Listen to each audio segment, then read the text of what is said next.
भी मिली है। अमेरिका और इजराइल की जॉइंट ऑपरेशन में अली खामेनी की हत्या उसमें हो गई है, उनकी मौत हो गई है।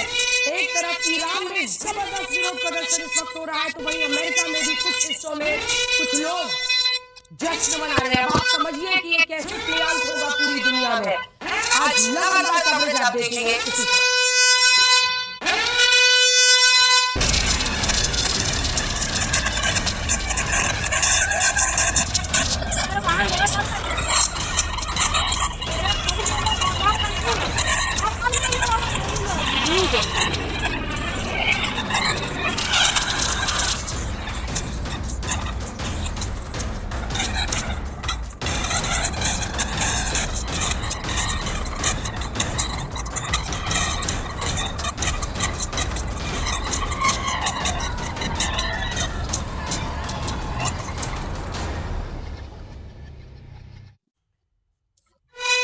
इस वक्त एक बार ईरान की स्थिति सोचने की कोशिश कीजिए। अली खामेनी की मौत उनके समर्थकों के लिए तो जाहिर है जो लगातार हम लोग चर्चा कर रहे हैं उनके लिए एक बड़ा झटका है, लेकिन एक बहुत बड़ा तबका जो ईरान की सड़कों पर निकला था इस कट्टर शासक के विरोध में, उनके लिए शायद खुशी का दिन। और इसीलिए लेकिन अभी वहां पर हावी दिख रहे हैं वो लोग जो लगातार इसका विरोध कर रहे हैं। और इसीलिए हम कह रहे हैं कि बीते दिन जब पूरी चर्चा दिन भर हुई अमेरिका रिजीम चेंज कैसे करेगा, अमेरिका रिजीम चेंज कैसे करेगा, ये वो ट्रम्प का था जिसको अंग्रेजी में कहते हैं। अमेरिका इजराइल हमले में खामेनी की मौत शायद आज के दिन में अगर आप देखिए तो जियोपॉलिटिकली सबसे बड़ी वजह बन सकती है। एक आग के फैलने के पहले ही आपने देखा है कि ईरान में क्या हुआ है।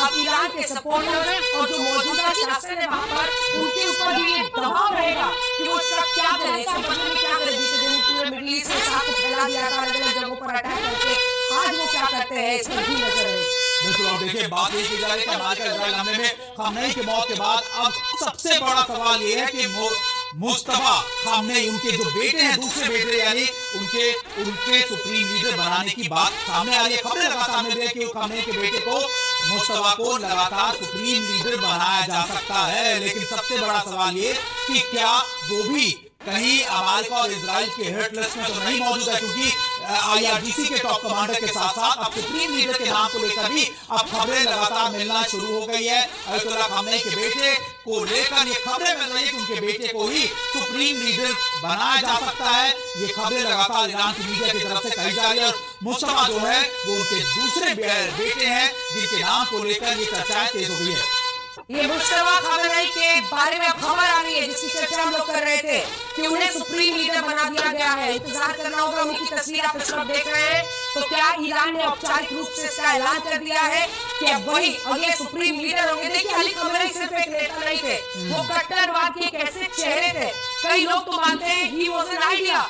जिस तरह का शासन उनका ईरान में रहा, जिस तरह से उन्होंने कब्जा किया दशकों तक इस देश में, एक वक्त पर शाह के शासन को खत्म करके उसके बाद से पूरे ईरान में एक अलग किस्म के कट्टरवाद का शासन चला।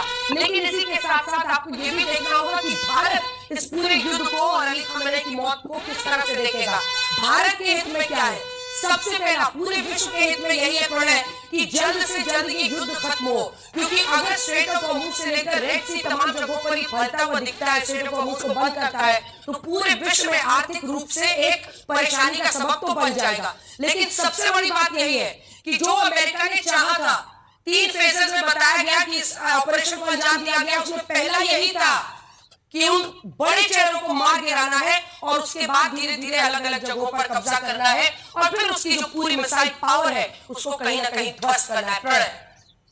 बिल्कुल अंजना, अगर आप देखें भारत की चिंताएं लाजमी भी हैं, भारत की कोशिशें भी नजर आती हैं। कल विदेश मंत्री ने ईरान के विदेश मंत्री सैयद अब्बास अरागची से बात की। उन्होंने जो है गिलियन साद जो कि इजराइल के विदेश मंत्री हैं उनसे भी बात की। ये बताता है कि भारत दोनों तरफ संपर्क भी रख रहा है, संवाद भी रख रहा है और साथ ही ये भी कोशिश कर रहा है कि किसी तरीके से शांति हो जाए। दोनों तरफ को भारत की तरफ से आग्रह यही किया गया कि डिप्लोमेटिक तरीके से मामले को सुलझाया जा सकता है। लेकिन बड़ा सवाल भारत के लिहाज से ये भी है कि ऐसे में जबकि बम बारूद चल रहा हो पूरे इलाके के अंदर, रात को विमान उड़ान भर रहे हैं और मिसाइलें चलाई जा रही हो, ऐसे में भारतीयों की चिंता, भारतीयों की जो सुरक्षा है वो सुनिश्चित की जाए, क्योंकि 90 लाख से ज्यादा भारतीय इस पूरे क्षेत्र के अंदर है। इसके अलावा जो आपने कहा ईरान की जो स्थिति है, ईरान ये बताने की कोशिश कर रहा है कि उसका कमांड एंड कंट्रोल सिस्टम एक नेता के जाने से खत्म नहीं होता है, डीप एंट्रेंच है IRGC का सिस्टम, इसके अलावा बसीर का सिस्टम, जो इस्लामिक रिजीम है वो काफी गहरे तक उसकी जड़ है। लेकिन आप फेजेस की बात की अंजना आपने, बड़ा सवाल ये खड़ा होता है कि इससे पहले कभी भी ये नहीं देखा गया कि केवल बमबारी से किसी देश के अंदर सत्ता परिवर्तन हो जाए। सत्ता परिवर्तन के लिए बहुत जरूरी है।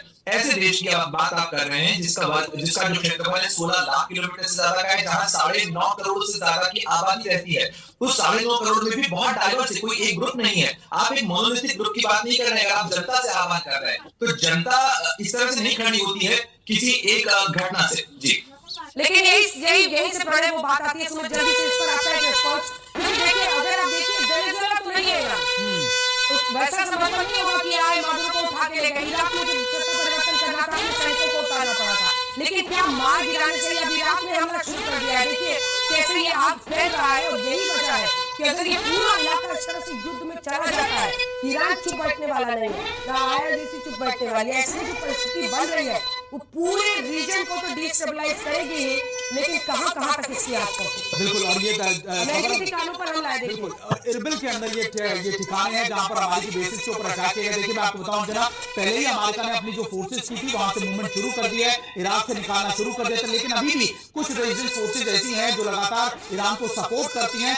उनकी तरफ से ये अटैक इनिशिएट किए गए। और ये कहा जा रहा है कि हमारी की बेसिस को ना सिर्फ मिडिल ईस्ट के इलाकों में बल्कि सीरिया हो, इराक हो, इन जगहों पर भी अटैक का सामना करना पड़ा। और शायद इसी वजह से अमेरिका ने बहुत कम लोगों की तैनाती इन इलाकों में की हुई है। बड़ी बात यह है कि अब एक कन्फ्रंटेशन शुरू होगा। और उसी में इराकी मिलिशिया ने कल अमेरिकन कॉन्सुलेट पर भी हमला कर दिया।